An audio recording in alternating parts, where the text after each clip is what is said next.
working towards ease of doing business.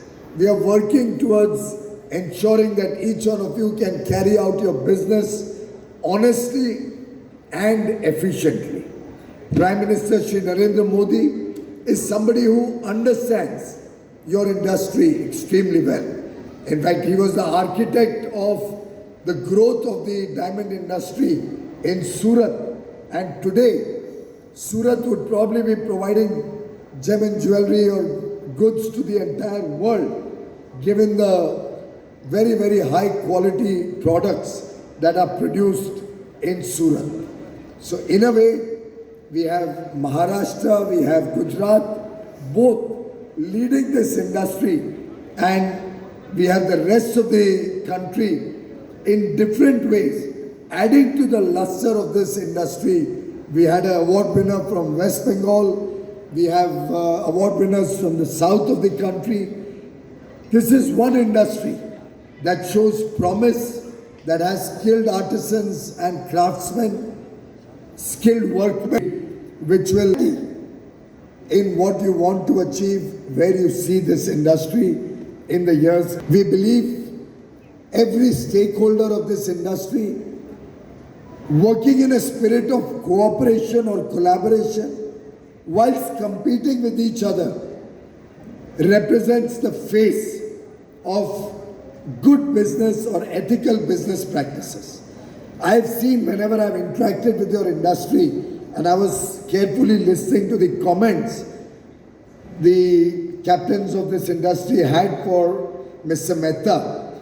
The good part is, despite competing fiercely for business, you all are friends, you all are colleagues, you work as a team, and that is truly what differentiates this sector from many, many other sectors in India. We have a lot of work to do.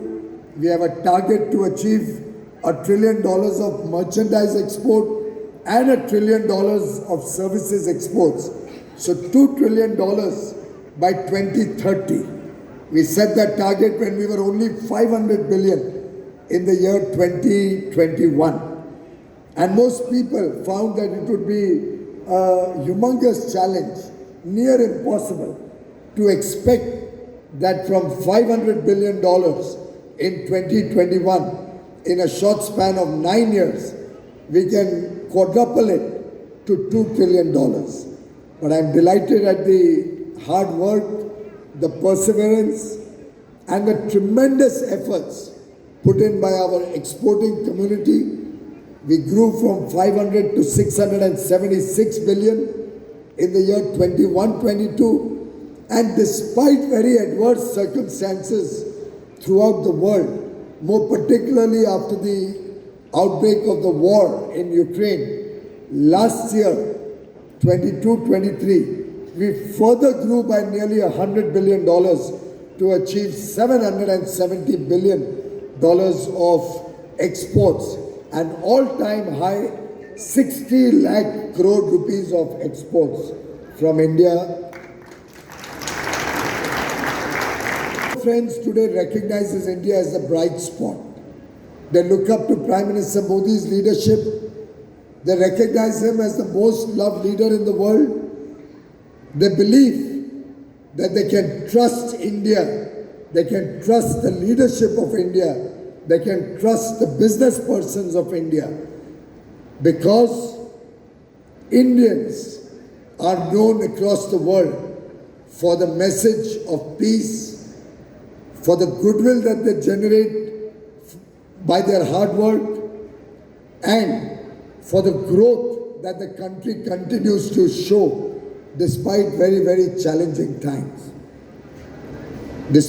Today, the country is one of the fastest growing large economies. We have improved from the 10th largest economy to the 5th largest economy in the last 9 years. Another 4 or 5 years will be the 3rd largest economy in the world. About $3.5 trillion. Every estimate, and I've been doing a lot of modeling as in figures, working with figures and working with arithmetic models to see where we could see this country in the next 25 years. The Amrit Kal that Prime Minister Modi has offered to all of us. His expectations, as he laid down on 15th August last year, when he addressed the nation from the ramparts of the Red Fort, where he gave us the vision of a developed India, where he spoke about the unity and integrity of India, where he spoke about unshackling each one of us from our colonial past, when he asked us to look at our roots, go back to our tradition, our culture, our history, our rich value systems, family values, where he spoke about each one of us, 140 crore Indians, working with the sense of duty, the duty to the nation, duty to our families, the duty to our employees, the duty to our countrymen, to our nation's growth, progress, prosperity. When each one of us, 140 crore Indians, takes it upon himself and herself that we will ensure India becomes a developed country, a prosperous country, when we celebrate 100 years of independence in 2047. There's no power on earth that can stop India and India's growth, and we will see at least a $35 to $40 trillion economy by 2047. The world, absolutely no region, no country in the world which offers this delta of opportunity from 3.5 trillion growing to 35-40 trillion in the next 25 years. No other country can boast of this kind of a young demographic dividend that India has in terms of a very, very hard-working, talented managerial pool, skilled workmen, willing to work hard, willing to contribute to India's growth, to India's success story. No other country in the world today has a decisive leader as strong and decisive as Prime Minister Narendra Modi. In fact, for 9 years in a row, he has been voted as the most popular leader in the world, a feat unmatched. Miss Meloni, the Prime Minister of Italy,